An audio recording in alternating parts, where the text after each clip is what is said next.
I'm Dan Carell with DCA-CardLinx, and this is Commerce Code, a bi-weekly digital commerce podcast for leaders in card linking, loyalty and digital marketing, mobile wallets and payments, and financial data. Thanks for joining this running conversation with leaders in the industry. And if this podcast is helpful to you, come join us at a DCA-CardLinx event. You can learn more at www.digcomall.org. This week on Commerce Code, I'm talking with Tim DeSoto, the founder of Goodlife. Goodlife is an intelligent personal shopping companion that helps people save time, money, and effort while shopping. In today's conversation, Tim and I are talking about what the brand new Goodlife product does, of course, why he built it, and just as importantly, the AI tools he used to build it, and the AI capabilities that Goodlife incorporates to dramatically improve the shopping experience for consumers.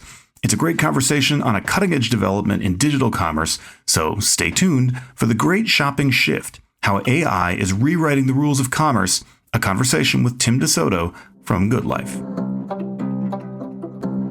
Commerce Code is brought to you in part by VantageScore. 8 of the top 10 banks and over 3,400 leading banks and fintechs use VantageScore to predict and manage repayment risk.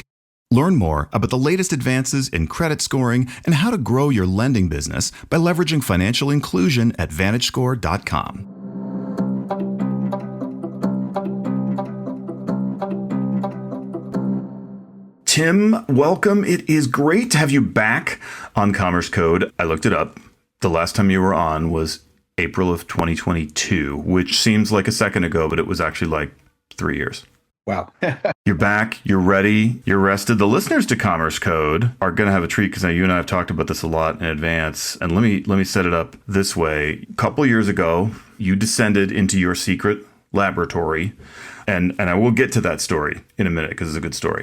But when you were there, you built something and you have now just emerged blinking into the sun with this thing, right? And so I just want to start by kind of telling our listeners, what is the thing basically? And what it basically does. So it's a product for consumers, Goodlife, and what did you build for them? Dan, as you mentioned, it's been a long time since I've been on the show. It's always great to see you. I've been a big fan of your podcast you've been doing. A lot of great insights have come from it, and I'm really glad to be here today.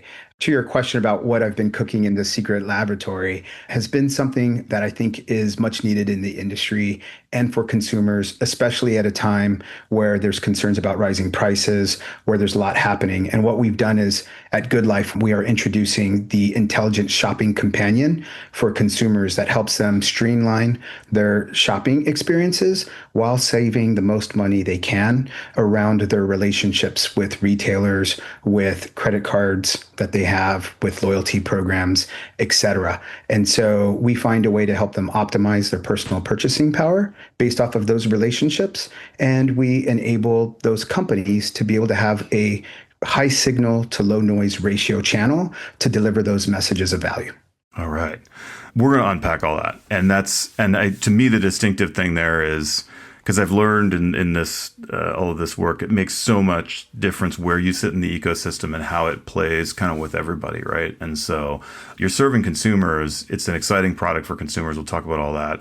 But it plays with the other stuff in the ecosystem, it sounds like. And so we'll get to all that too.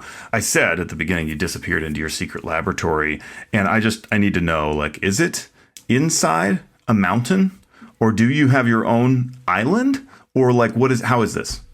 I wish I had my own island for this, but we're really operating in Silicon Valley near San Francisco, really taking the best insights of what's happening in the world of AI, building that out in our native AI company where we can create the most leverage possible for the people working on this product and delivering it to consumers, while also allowing our consumers to leverage the power of AI to help them do more in their life. So, we see it as an opportunity for us to leverage AI for good for people in a time when there's a lot of fear that AI might do things that aren't so good.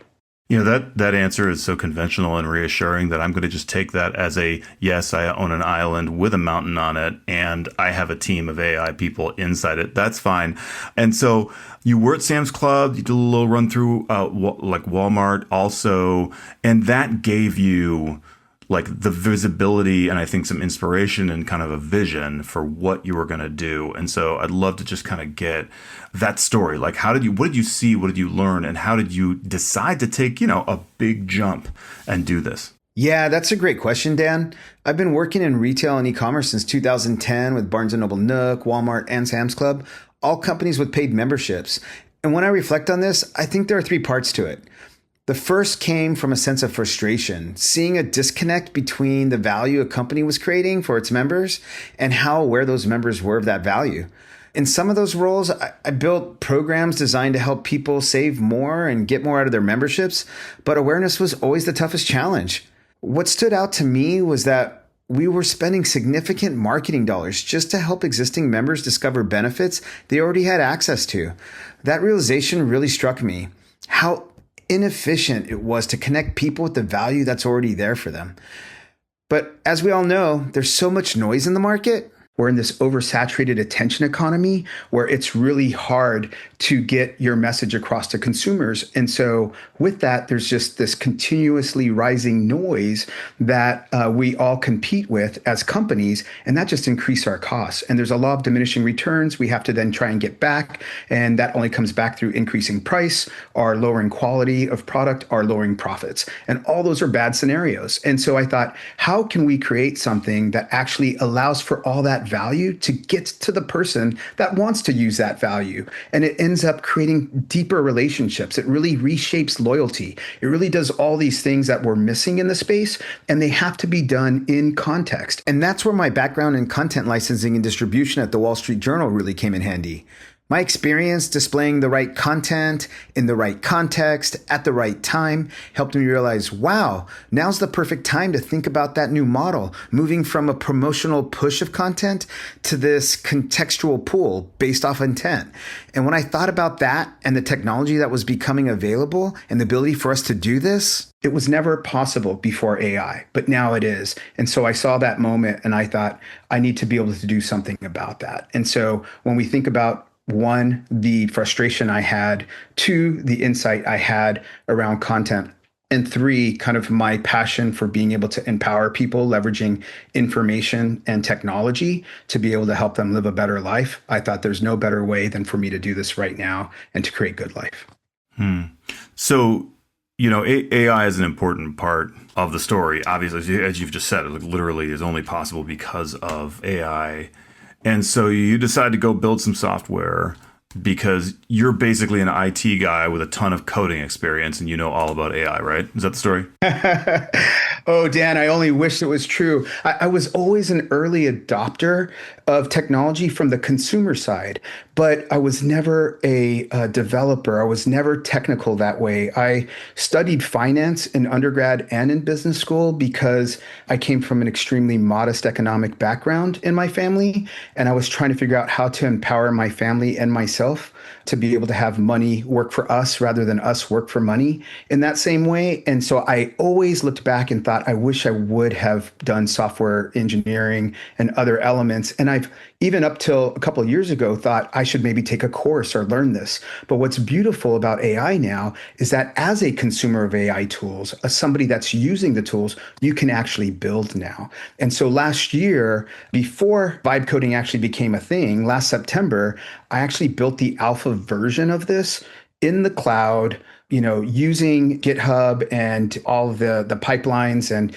being able to set things up and test this with consumers as an actual product, vibe coding using Cursor. And it took me a long time. It took me, about 1,000 hours, about 10 weeks for me to create this whole thing from scratch. But I got it. It was working. I got good feedback and good signals from the early testers and thought this is something we really need to build using the right method with real developers leveraging AI, but it taught me a lot around this. I became much more technical and I learned something, but more importantly, I found that there's an insight to how I think this market is going to change and how there's going to be opportunity for people like me that want to solve problems, that want to help build, but just didn't have that technical background. And I like to joke because if you say, man, you spent 1,000 hours building this on Cursor, if you look at Cursor today, it would never take me 1,000 hours. It'd probably take me less than 100, maybe 50 to do what I did. But back then it was like, like your grandparents would say, I was walking 5 miles in the snow on Cursor to be able to do all the development work that now with linting and agentic solutions that are built into Cursor just allow that to happen. So yeah, I believe that ultimately this is a signal or a story around the empowerment of people that care about problems to be able to solve those problems as builders in this new builder economy that's coming. It's amazing how the rate of improvement in these labor saving devices and just the time frame you're talking about to go from 1,000 hours to 100 is nothing. But it's no different than you go into a genuinely old home, which in the Americas would have to be on the East Coast almost always. And like they don't really have much of a basement because they had to dig it by hand. And then when you go to it, and our home's like 100 years old, and the basement is much deeper, but it's not as big and wide as a contemporary home because now like the hydraulic earth moving equipment's like boom, done. There's your basement, right? And that took like a couple hundred years for that evolution to all happen that I've just described, and against what's ultimately some pretty straightforward technology, and like the rate at which these things have gone from massive technical expertise required to finance guy with a proclivity towards computers can get it done almost. Did you ever feel like you're going to pass out, have a heart attack, anything? I mean, your description of it sounded like it was not like a pleasant 1,000 hours. It was round the clock. I slept a little bit. Oh, Dan, you're hitting the nail on the head. What was interesting is I had a lot of engineering friends that told me, don't do this, Tim. Don't do this, because they said, it's great for a quick prototype. It's great for a demo, but you'll never be able to build because as the context window needs to get bigger and bigger to be able to solve this, you're going to get more hallucinations in the code. And they were absolutely right. But then what I did, and because I don't know coding, the code was coming out at the time. This is pre kind of TypeScript world of everything else. This was still producing JavaScript for me. And as I was looking at that code, I didn't know about 60-70% of it was right. The other part was wrong. But because I'm not a developer, I didn't know which part that was. So I ended up having to pull up other instances with other models of AI to interrogate the code and find out how to improve that code to 90-95% and be able to test it and then be able to find errors, be able to review it and be able to build. And that took a lot of the extra time that is now being done agentically through these services, which makes it so much easier. And so, yes, I really did brute force my way through it. And I wouldn't recommend it on my worst enemy in terms of going through that process at the time. But ultimately, it served as a real education for me. I learned, how to really think about microservices and linting and being somebody that's more of a full stack developer and how to have a true appreciation for the work and the context switching problems that developers have created a whole other level of empathy and insight, which I think is always just helpful in life to be able to have that and to be able to share it with others so that they can learn, they can grow and do more.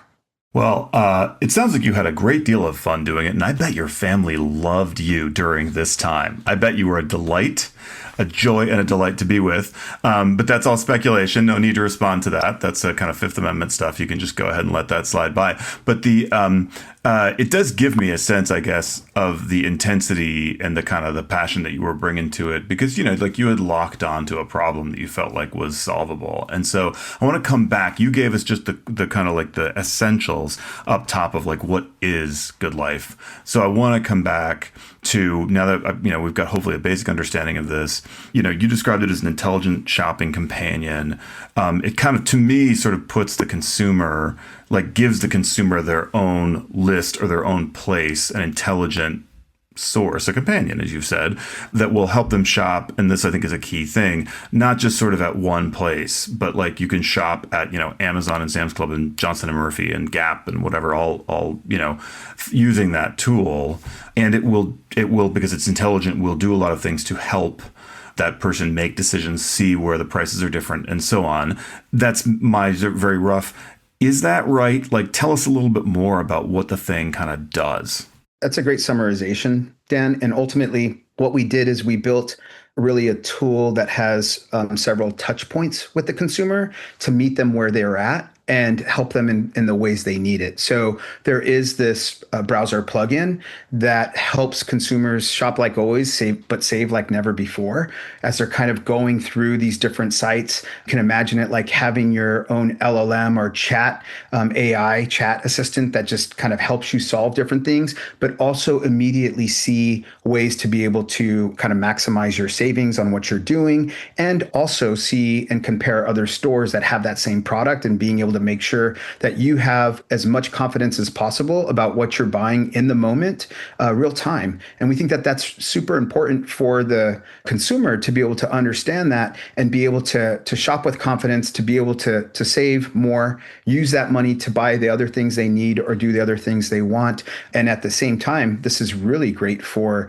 businesses, because if you're a credit card company and the wallet of credit cards that consumer has, if your credit card's providing the most rewards, we're going to show them in that moment which credit card's providing the most rewards around what. They can still select which one they want, but those credit card companies are going to have their brand front and center at different moments of intent for the consumer, starting at the top of the funnel when they're looking at a product, in the consideration phase, and at the moment of transaction. And today, they're not any part of that transaction, but they really are, because they're making an impact and they're providing value, but that value is invisible to the consumer today. We like to surface that and bring that to life, not just for financial institutions, but anybody that's playing a role in the transaction, anyone that's thinking about how they can provide more value to that consumer. And that's really about strengthening those relationships. And that's happening on the fly as that consumer is going throughout these different sites. But we also know that consumers are really missing out on the opportunity to have their own lean back experience, their own thoughtful experience about what it is they need to buy, what it is they need to accomplish. At the end of the day, people build more happiness and excitement when they're able to do the things they need to do in life, to be able to accomplish things. And so instead of being distracted to do what somebody else has on their agenda for you, or to go look at other things that you weren't really focused on, being able to accomplish those mini tasks in your day just make you feel better. So we create a completely noise-free scenario, no advertisements, nothing else, just the products and the things you viewed. We provide this instant visual memory of all the things you've browsed and looked at, so you can see it immediately. You can ask the assistant on your own kind of shopping dashboard, your own private space on the internet that you have. You can ask it questions like, hey, I saw some jewelry last week on Saturday. Can you show me what I looked at? Because you don't remember the brand, you don't know the store, yeah. You know that you had it. Maybe it's in the 100 tabs you have open somewhere on your computer, but you'll never find it again. And so we help you save all that time to be able to see that immediately, right? You can then say, oh, great, I want to buy this for my wife, or I want to put this into a list, or do other things. And we can remember that. And we can also remember preferences related to the people you shop for or for yourself. So it saves you massive amounts of time to find the shoes you wanted in your shoe size that are actually in stock right now, rather than you going through this entire journey only to find out at the end that there is no pot of gold at the end of that rainbow, right? And so how do we think about that? And how do we bring that to life for consumers in their own private space to do that? These shopping lists, these smart shopping lists that we create for them, allows them to put things in there, and then they can just ask, help me save more money. And it will let them know immediately what items can be bought. You can buy these 3 other items somewhere else and save an additional $62. Would you like to do that? And it breaks it out for them. And then we have these other lists that you can just create that are really around the shopping missions in your life, to be able to say, great, I've got a birthday party coming up, or we have this trip to Hawaii we're planning for, or we've got this home renovation we're doing. And you can drop all the things in there. Maybe you're not buying them all at one time, but you want to know how much it's going to cost you. And we immediately show you how many items that are inside that list, what is the actual kind of cost on the store, and how much more can we save you. And then you can look at all that and immediately know, yeah, that fits kind of in my budget, or that's what's there. And so bringing these things to a consumer in the moment that matters to them, and be able to have them be empowered, we think that that is really important. One of the big things we thought about when we built this was, all these companies have a lot of data scientists that help them understand the consumer, that help them create graphs, their own CRMs, all these things that are really helpful to be able to create great value for consumers.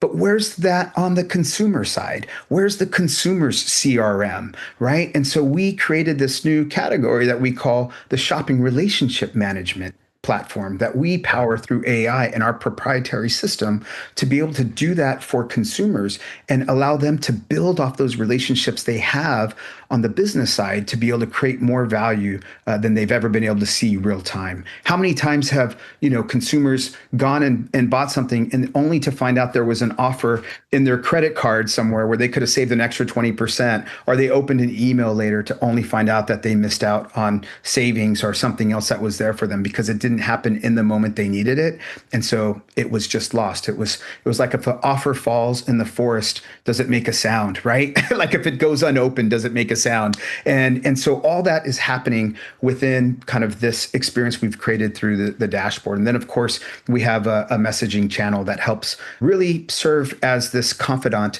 to the shopper as they're going through on their mobile phone or looking at different items and making sure they're getting the item that's best for them at the best deal for them. We're able to help them there as well as they share with them the same way they'd share with a friend. And surely it learns over time. I mean, I think about how much time, and this is not in the shopping context, but this morning I spent, an enormous, well, no, too much time, whatever it was, looking for a document that I know for sure that I had and I wrote, and whatever, eventually I found it, right? But it is amazing how you can know what it is, and then there are enough different platforms, places where you could have communicated this these days that it's hard to find. Well, I mean, in shopping, you can multiply that a fair bit, right? It's just like, well, so to the point about timing, we consume all kinds of information. I mean, card linked offers, you see them, you're like, yeah, I've seen that, I think, somewhere, but it's the chances of retrieving that knowledge and being able to find it again in the course of, like, at the moment, when I'm actually going to buy something, there's a huge opportunity there, right? It's still just, and I think everybody in the sector knows, like, it's still just missing the consumer in a ton of different ways. And you could describe a lot of that as timing problems, which is that, well, when my head is in the space of a consideration and awareness, that's one thing, but when my head's in the space of transacting, that's another. And it's really only for products that I'm super focused on that I would stitch it all together, right? And be able to say, oh no, this is the right time and place to buy this for this reason, whatever. From whether it's from a price standpoint or a quality or delivery or you name it. The other thing is you think about how primitive things are now compared to what they surely will be with the development of AI. I mean, I still find my your orders list on Amazon to be hugely helpful because you can just go and be like, I bought that one thing once. Like, what was that?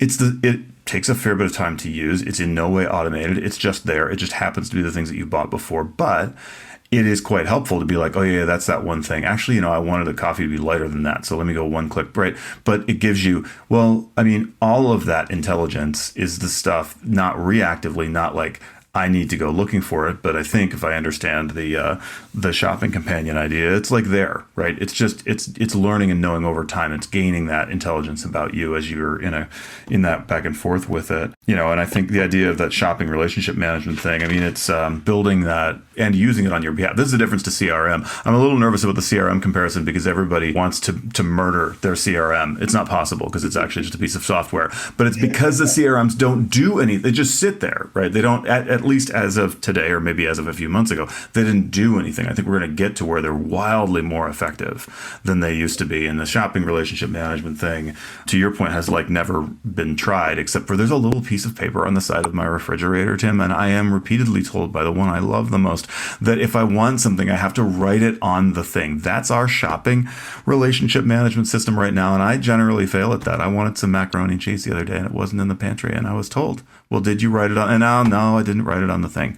It's just things that don't happen. Hey, you have this image, though, and when you and I talked before that I loved and have still been thinking about, which is from the retailer, let's say, perspective. There's so much message and so much noise out there, and you described it as a New York bar. And I'm going to steal your idea and describe it this way, and then you could elaborate. But, the 1970s, the 1980s were, I'm the retailer, you're the consumer, you and I are sitting in a New York bar, and it's 4 p.m. And so, we can hear each other. We're sitting next to each other. But if you fast forward to, today, it's 7:30 p.m., it's hot, it's a din. And the effect, and this is the point you made when we chatted before that I think is so right. It's like the effect is the louder everybody talks, the louder everyone talks. And pretty soon I'm trying to scream in your ear, but so is every other retailer in the bar. And you're basically, and this is exactly what happens, right? You're in a combination of, I'm trying to figure out what to pay attention to, and I actually don't want to pay attention to any of you anymore. Right? Like that's where the consumer ends up. But it's a huge problem for retailers, advertisers, and everything. And so with that image, I like you've had a way of kind of describing the vision, the intent of what you're doing with Goodlife. And so because you had a vision for or you had a way of describing how you're solving that. Yeah, there's a lot to unpack there. I'll start with the analogy you just gave about being in the noisy bar in New York, and let's make it a noisy New York restaurant with, let's say, a buffets around the restaurant in different places. And this analogy will make a lot more sense in a second. So yes, it's getting louder. The voices are getting louder, but they're all speaking to one person, to you, the customer, and you're trying to hear from all of them at once. Meanwhile, a few of those voices are telling you where to go to which buffet around the restaurant to get the food you want, and the rest are shouting other things to you that have nothing to do with food, right? and so you're trying to listen to all of that, and imagine that that's what a consumer does all day long. And then we wonder why the consumer's fatigued. We wonder why there's this law of diminishing returns around the marketing and the messaging, and the fact that we're inundating them with, notifications, emails, advertisements, while they're out trying to do all these other things. It's just impossible. And so Goodlife is that companion that is basically the noise canceling headphones that go into their ears, that enable them to hear the one conversation they need to hear at that moment. And instead of them having to go around the buffet everywhere, they can sit at a table and it's brought to them. And I think that that's the power of this analogy of how that works. And I'll take it another step further. I know earlier you mentioned my family and how I can plead the fifth on that experience. But what's been great is that in wherever I'm located, in a mountain, in a cave, my family is there with me. And what's really interesting is that my children get a front row seat to how these things are working. And my children created custom GPTs when OpenAI announced them 2 years ago in ways that blew my mind.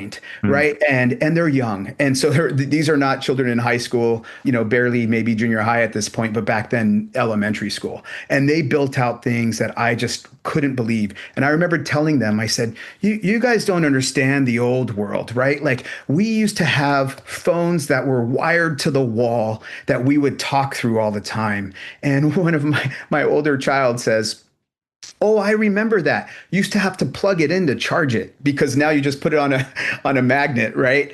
And I thought, "Oh my goodness, this is a very interesting way, an analogy to look at it, because it's like websites, right? Like I told them, websites won't be a thing you go to in the future, right? Instead, you're going to have these assistants and you're going to have these dynamic interfaces of information that's provided to you with progressive disclosure to show you only what you need in the moment that's going to help you around whatever mission or thing you're trying to accomplish. And you won't need to go to all these other places for that. It will be brought to you, right? And so, websites won't be dead for a long time, but they are going to be walking zombies soon. And so how do we think about that experience? And more to the point about phones, remember when we did have landlines, to your point earlier about asynchronous and synchronous information, and when you receive it, you had to be home to receive a message, and you had to get it live real time forever until we created answering machines.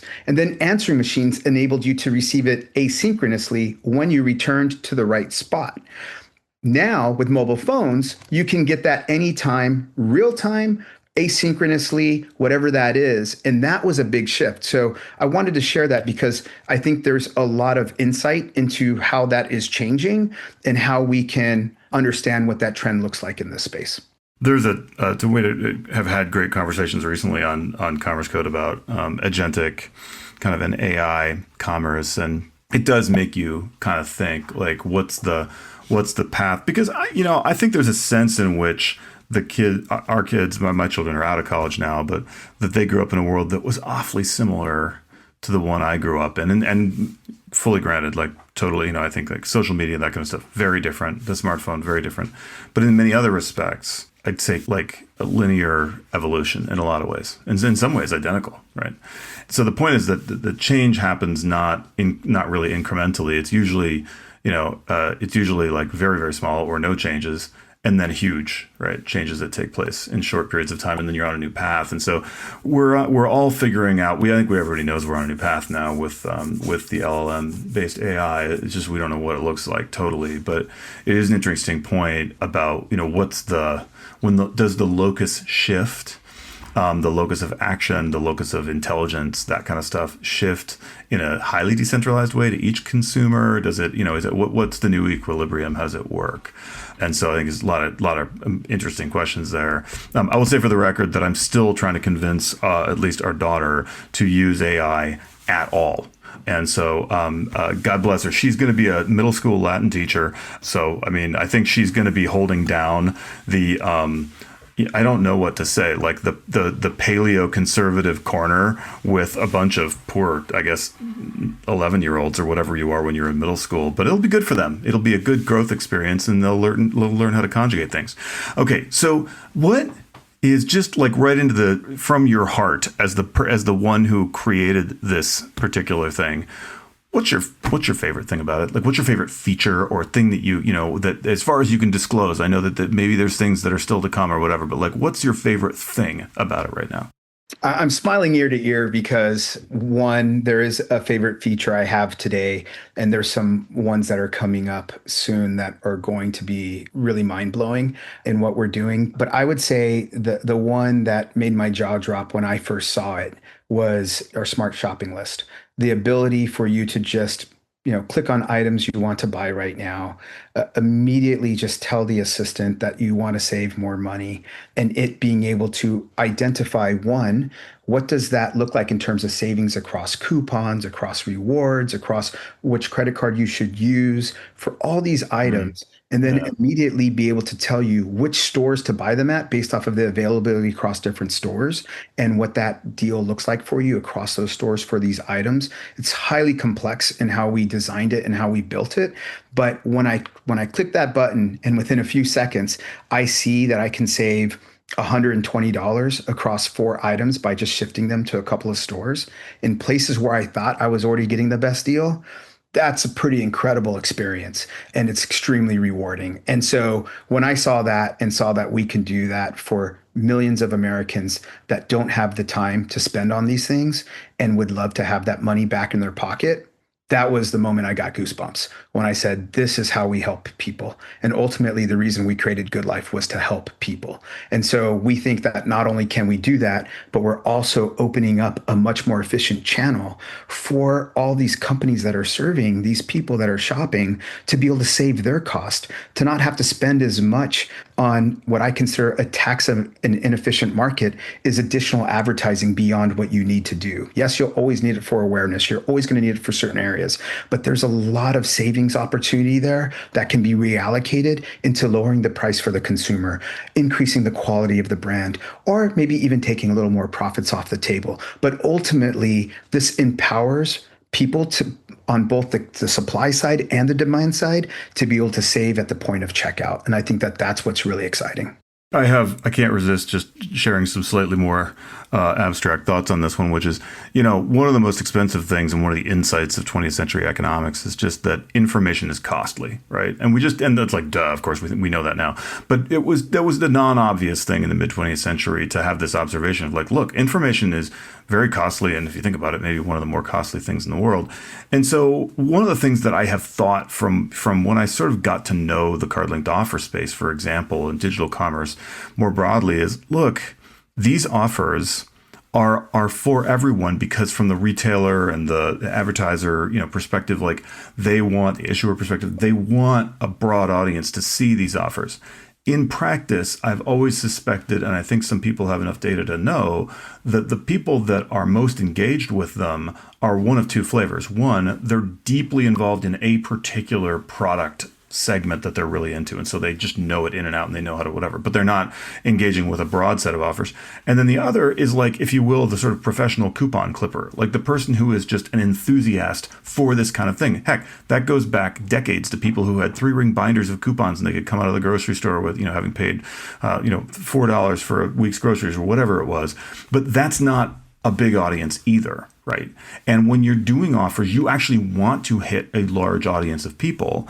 And the reason that the vast majority of people aren't enthusiasts and professional coupon clippers is because it takes an incredible amount of time. It has to be fun for you to do that. And that describes a small percentage of people. So the other thing I guess I'm thinking is that what you've built here is essentially, the shopping companion that is, if you will, the professional coupon clipper, the professional deal getter at the level of an AI tool that can get all of that stuff costlessly and without any time spend for the consumer. But it's also the case that, you put the offer out there because you're trying to build the audience or build the market for something new, for something different, for a new, product, shoe product or whatever it is.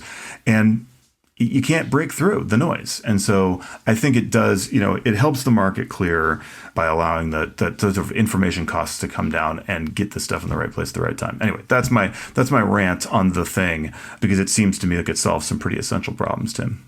Yeah, I really appreciate that summary, Dan. And to go a little more academically, right? At the end of the day, the marketing wars are, in game theory perspective, really this prisoner's dilemma, right? And no party can unilaterally disarm in this scenario. And so how do we create efficiencies in the market? We create tools, our abilities to be able to break free from that. And really, Goodlife is this delivery mechanism, this new model for content delivery that enables us to break through that noise and that entire way of that paradigm of how it's operating by this kind of promotional push content and advertising and all these other things. And yes, we'll still need that for awareness. We're still going to need all those elements, but not to the same degree. We can take that and reallocate that in an efficient manner and enable companies to get those value messages to either new customers they're trying to reach or existing customers that they have, to be able to let them know, here's where we're at and here's what we can do for you. And every customer can look at that and see it and say, wonderful, look at this. And look at these companies that are helping me through this process, right? There's real value. There's real relationships being built. At the end of the day, commerce started with relationships. It started with people. We see that at the center of this, and we don't see that leaving. We see how do we strengthen that amongst everyone, and at the same time, allow for a more efficient market where everyone wins. And right now, we just have this level of inefficiency. And so our goal is to be able to help solve this, to be able to usher in a new world to do that. Any company that is interested in being able to get their message across, again, this is kind of this really high signal, low noise channel to be able to deliver their content, whether it's their products, whether it's their offers, their marketing, their loyalty programs. They can reach out to us and be able to do that, right? And we just set them up very quickly. We make that as painless as possible to be able to streamline those effects on the supply side, while really at the end of the day, just creating this improved, better experience for consumers to be able to really save time, money, and effort around shopping and live a good life. Terrific. Tim, this is super exciting stuff and super fun. And I'm looking forward to playing with it. And I signed up yesterday on the webpage. Where can people find Goodlife, and where can they find you if they want to find you? They can find Goodlife at heygoodlife.com. And if they're interested in this shopping relationship management proprietary system I mentioned, they can go to heygoodlife.com/SRM. That's shopping relationship management, SRM. And if they'd like to connect, I'd love to over LinkedIn. So they can reach me. I'm basically /DeSoto on LinkedIn. I was an early adopter, as I said. So you can find me there. Terrific. And then is there anything up your sleeve that you can hint at? Like there's more to come, right?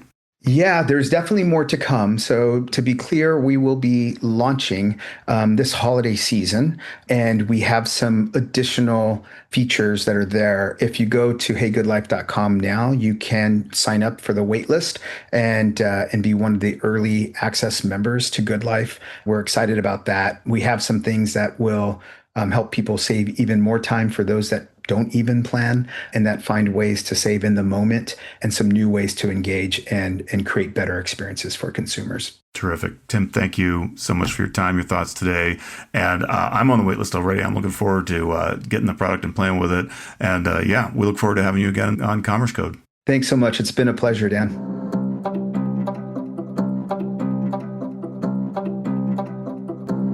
Commerce Code is sponsored by Pentadata, the all-in-one financial data API. Whether it is bank account data, credit card transaction data, or credit reports and credit scores, Pentadata has it all in one simple and easy-to-use API.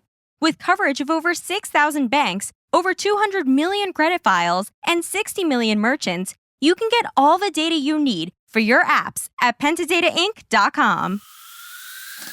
Commerce Code is a bi-weekly podcast bringing you conversations with executives who are leading the way in digital commerce. If you like Commerce Code, your company should join the Digital Commerce Alliance and become part of our mission of advancing trade for good through standard setting, industry networking, conferences, and best practice sharing. Check out our website at www.digcomall.org. On behalf of DCA, have a great week.